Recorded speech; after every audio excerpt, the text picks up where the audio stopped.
or storage spice rack. First, remove everything from the box.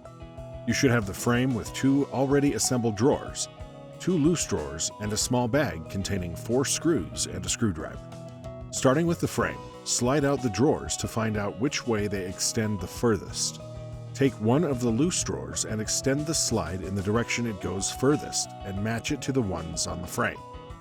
Place the extended rail on the frame and screw it in using the furthest most hole. Do not tighten all the way at this point.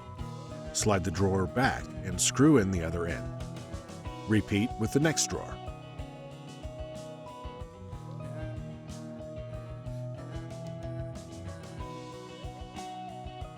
Then go back and tighten all 4 screws.